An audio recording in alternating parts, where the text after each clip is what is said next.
If your RTO is worried about AI generated assessment submissions, you probably don't need another declaration, another warning to learners, or another piece of software claiming to detect AI.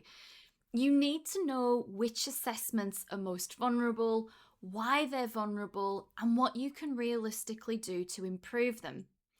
Over the previous 4 videos, we've examined why learners look for ways around assessment, what assessment is supposed to measure, how to choose methods that fit the competency, and how poor design creates unnecessary barriers. Now we're going to bring all of that together into a practical action plan. You don't need to rewrite every assessment across your entire scope at once, but you do need to decide where to begin.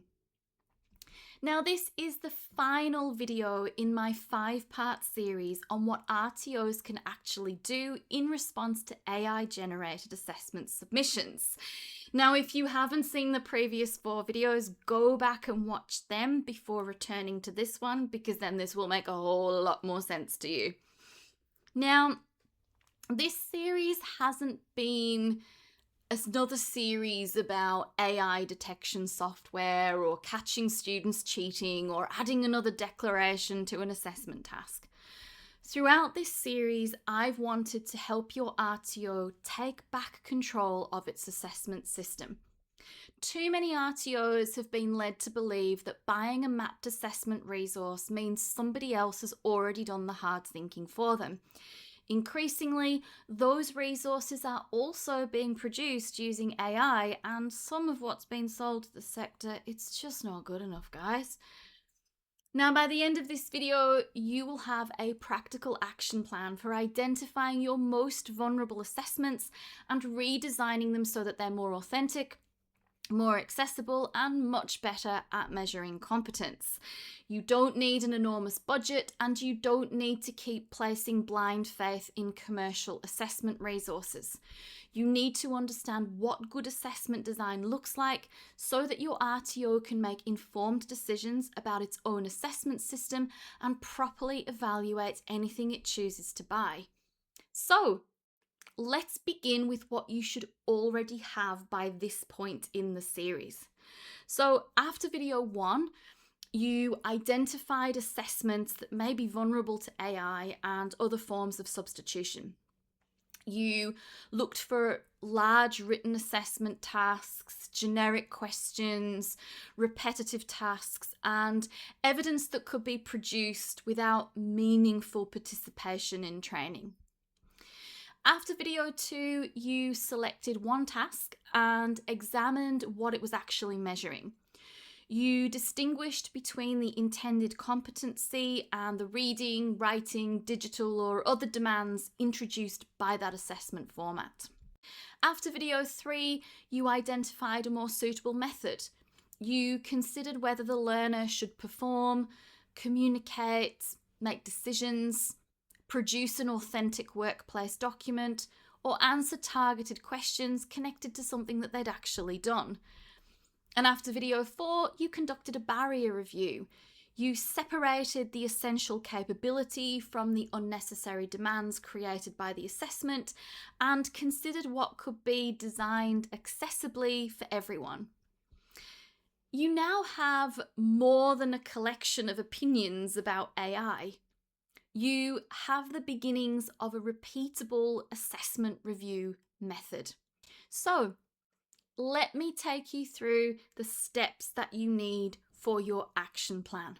So step 1, identify the greatest risks.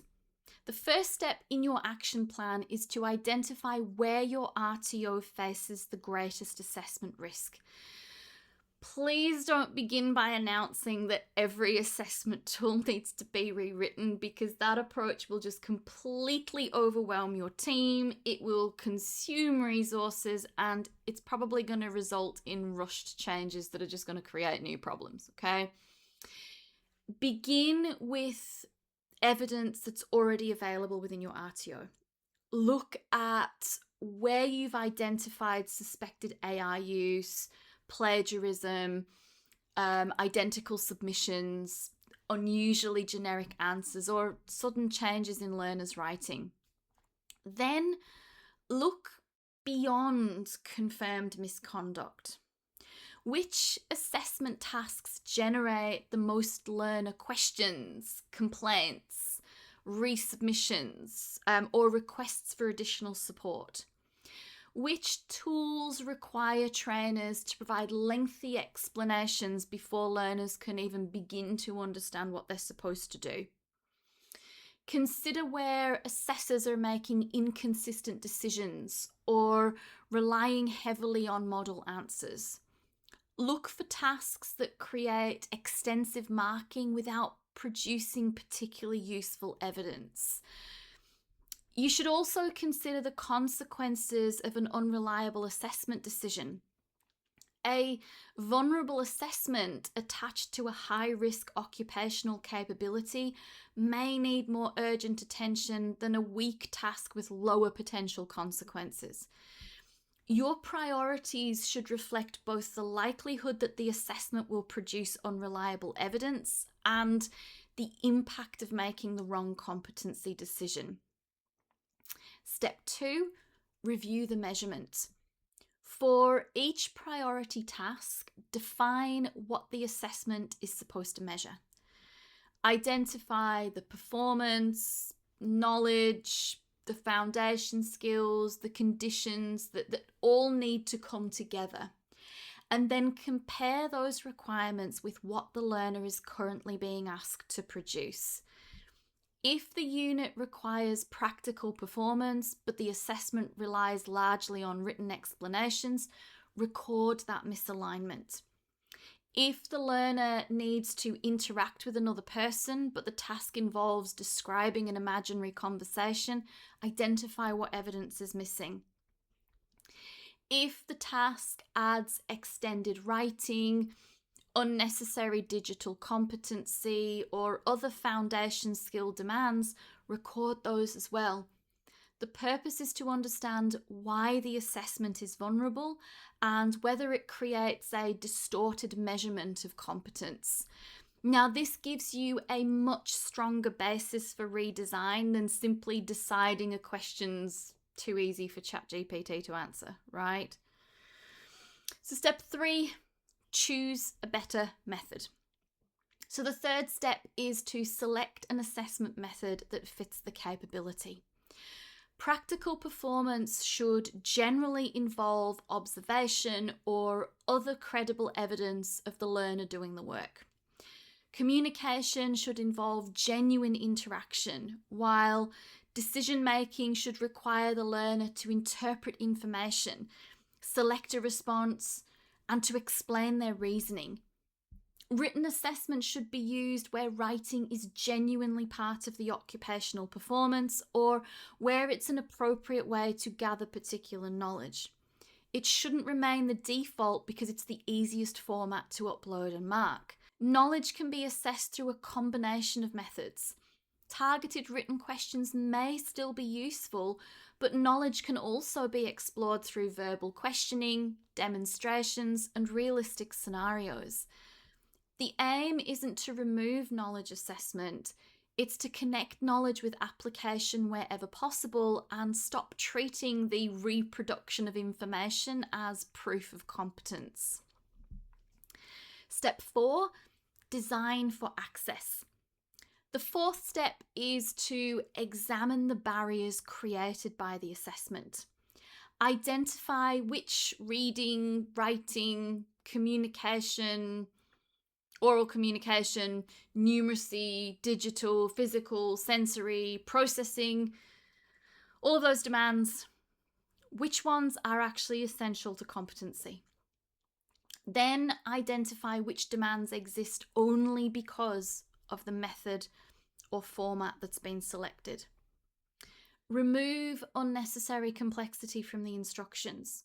Use accessible documents, logical task structures, and response formats that reflect the workplace capability. Where different methods could produce equally valid evidence, build appropriate flexibility into the assessment rather than waiting for a learner to struggle and to request an adjustment. Reasonable adjustment will still be necessary for individual learners, but better design simply means that the RTO isn't repeatedly repairing the same predictable barriers after they cause a problem. This isn't about making assessment easier, it's about making sure that the challenge comes from the competency rather than from an unsuitable assessment format. Step 5, strengthen authenticity. Once the task is valid and accessible, the 5th step is to decide how the RTO will actually establish authenticity. Now, this is where many RTOs currently begin.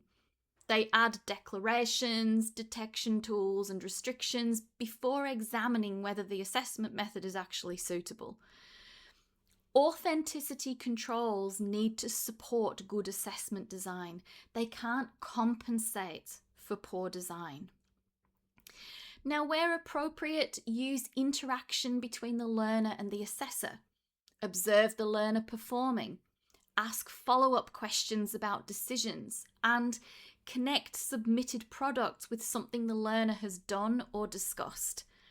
Stage larger tasks so the assessor can see how the work develops. Use contextualized information, realistic variation, and questions that require the learner to respond to the particular situation rather than produce a generic answer. Where learners may use AI legitimately, define what is permitted. An RTO may well allow AI to support brainstorming, language, or document preparation in some contexts, while still requiring the learner to demonstrate particular knowledge and judgment independently. The expectations should relate to the purpose of the task. A blanket rule may well be easier to write, but it won't necessarily reflect how technology is actually used in the workplace. The assessor also needs a practical response when authenticity is uncertain. That may involve additional questioning, another demonstration, or an opportunity for the learner to explain and apply the content they submitted. The purpose of follow-up assessment should be to obtain the evidence required for a sound judgment. It shouldn't become an improvised interrogation designed to catch the learner out. Step 6, build assessor capability. A redesigned tool won't improve assessment if assessors don't understand how to use it. Moving away from large written assessment tasks often requires more professional judgment. Assessors need to observe carefully, ask useful follow-up questions, recognise competent performance, and create records that explain the basis of their decisions. Verbal questioning assessments need structure. Simulations need appropriate conditions, while observation tools need to direct attention to meaningful features of performance rather than merely inviting assessors to tick boxes. Your implementation plan should therefore identify what assessors need to know and practice before the revised tool is introduced. That might include calibration activities, facilitated review of sample evidence, practice using observation tools, and discussions about the boundaries of acceptable AI use. Assessors should also understand when they can vary their questioning and how to document additional evidence. Assessment quality doesn't sit inside the tool alone. It depends on the interaction between the design, the learner, the assessor, and the context in which the assessment occurs. Step 7, monitor whether the redesign works. The final step is to monitor what happens after the revised assessment is introduced. Don't assume that the work is finished because the tool's been approved and, uploaded into the LMS. Assessment design needs to be evaluated through use. Collect feedback from learners and assessors. Examine whether instructions are clearer, whether the evidence is more useful, and whether assessors can make confident and consistent decisions. Look at resubmissions, requests for clarification, reasonable adjustments, assessment duration, and patterns of suspected AI use. Consider whether the redesign has reduced unnecessary marking or just moved the workload somewhere else. Validation can contribute to this process, but it shouldn't be treated as the only opportunity to identify problems. Trainers and assessors need a clear way to report concerns when they encounter them. The RTO should then decide whether to retain the revised task, to make further changes, or apply the same design approach to other priority assessments. That's what continuous improvement should look like. It's not a note in a register saying that a document was reviewed. It's evidence that the RTO identified a problem, changed its approach, and evaluated whether the change improved the quality of assessment.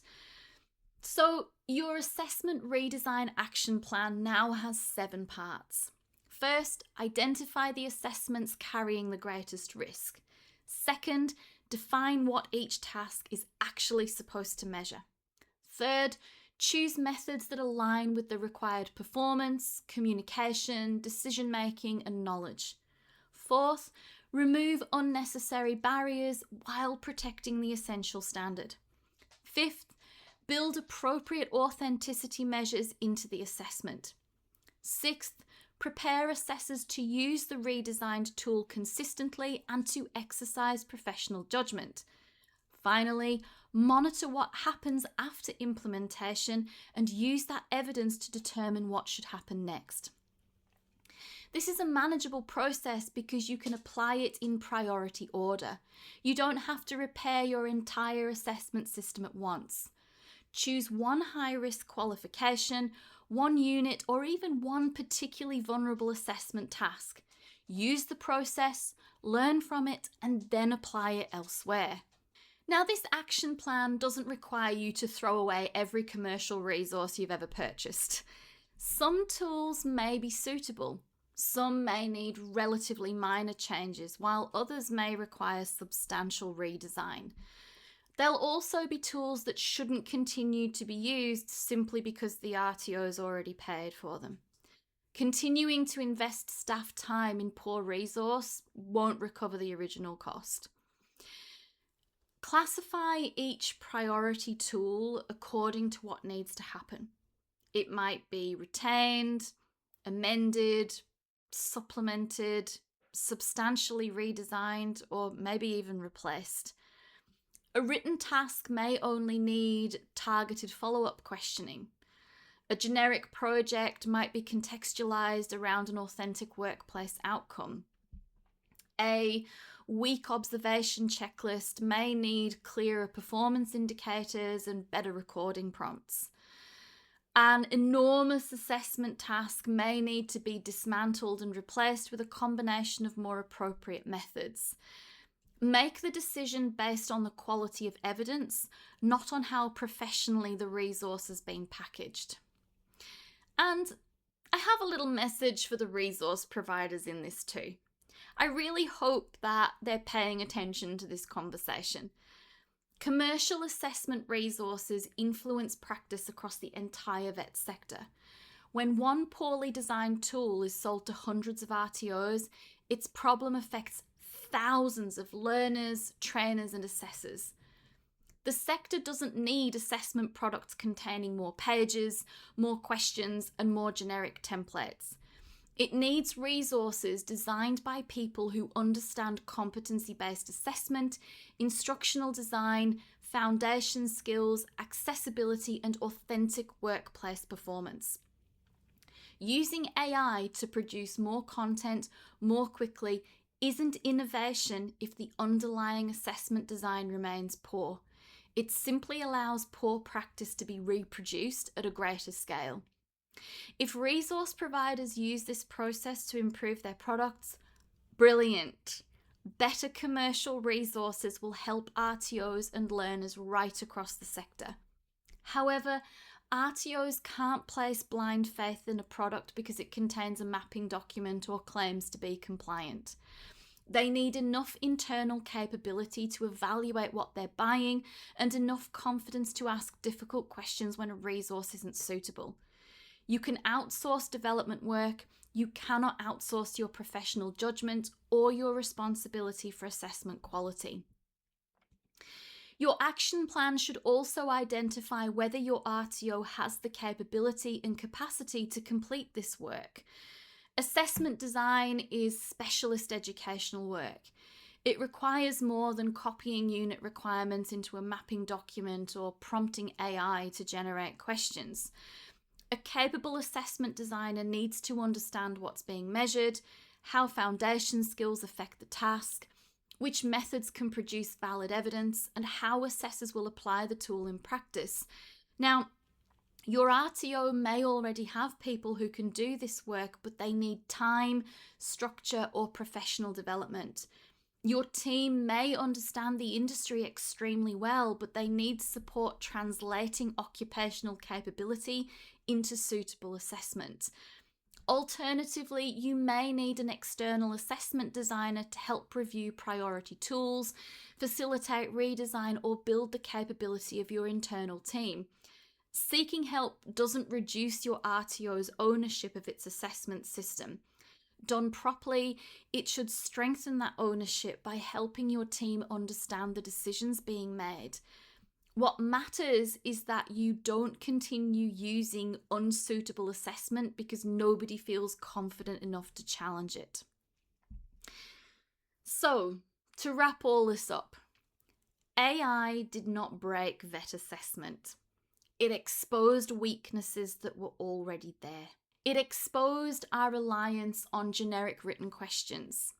It exposed the difference between reproducing knowledge and applying it.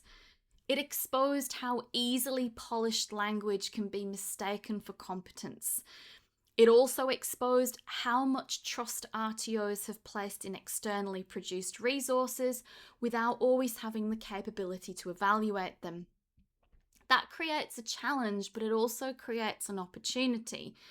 We can spend the next few years trying to detect every AI-generated sentence. Alternatively, we can design assessment that gives learners meaningful opportunities to perform, communicate, decide, explain, and adapt. We can stop asking whether a learner wrote every word and start gathering stronger evidence of whether they can do what the qualification says they can do. Knowledge matters, but knowledge is only powerful when someone can use it. Competency-based assessment must show us that application. So you now have a practical process for responding to AI through better assessment design. Begin with one priority area, identify the risk, define what you need to measure, choose an appropriate method, remove unnecessary barriers, strengthen authenticity, prepare your assessors, and monitor the results. Don't wait until you have the time or the budget to redesign everything. Start with the assessment creating the greatest concern and use what you learn to guide the next decision. Now, if your RTO needs help reviewing its assessment tools, redesigning high-risk tasks, or building the assessment design capability of its team, that's exactly the kind of work that I can help you with. You can find more information about working with me through Clued in Education using the link in the description. I've also linked some resources that may be helpful to you in the video description as well. Now, if this series has helped you to look differently at AI and assessment, subscribe to the channel, give this video a like, and share the full series with your team. And most importantly, start asking what your assessments are actually measuring and stop outsourcing your judgment about whether they're good enough. Thanks for watching. I'll see you in the next video.